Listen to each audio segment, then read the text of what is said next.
కావ్య అయితే అలా గుమ్మం దగ్గర నిలబడి ఉంటుంది. అది చూసి అపర్ణ అయితే ఏంటి ఆఫీస్కి వెళ్తాను అన్నావు కదా, అక్కడ అలా నిలబడి ఉండిపోయావేంటి అని చెప్తే, లేదత్తయ్య క్యాబ్ కోసం ఎదురు చూస్తున్నానని చెప్పి అంటూ ఉంటుంది. ఆ మాటలకు ధాన్యలక్ష్మి అయితే నీకు షేర్ ఆటోలో వెళ్ళడం అలవాటే కదా, ఆ షేర్ ఆటోలో వెళ్ళొచ్చు కదా అని చెప్పి అంటూ ఉంటుంది. ఆ మాటలకు అపర్ణ చాలా కోపంతో రగిలిపోయి, నువ్వు ఈ ఇంటి పెద్ద కోడలివి, నా కోడలివి, నువ్వు ఆటోలో వెళ్ళడం ఏంటి, ఇదిగో నా కారు కీస్ తీసుకో అని చెప్పి, ఈ రోజు నుంచి నువ్వు ఈ కారులోనే వెళ్ళు, ఇది నా కారు, నువ్వు వాడుకో అని చెప్పి తన కారు కీస్ని అయితే కావ్యకి ఇస్తుంది.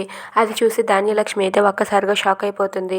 ఏంటి తన కారుని కోడలికి ఇచ్చిందా అని చెప్పి ఒక్కసారిగా షాక్ అయిపోతుంది. ఇంతలో కావ్య అయితే కారులో ఆఫీస్కి వస్తుంది. ఇంతలో ఆఫీస్లో ఉన్న వాళ్ళంతా ఏంటి క్లయింట్ వచ్చినట్లుగా అందరూ తెగ హడావిడి చేసేస్తున్నారని రాజు అడిగితే, ఆ మాటలకు లేదు సార్ మేడం వస్తున్నారని చెప్పి అంటూ ఉంటాం. మేడం నాకు తెలియని మేడం ఎవరని చెప్పి వెనక్కి తిరిగి చూడగానే అక్కడైతే కావ్య కనబడుతుంది.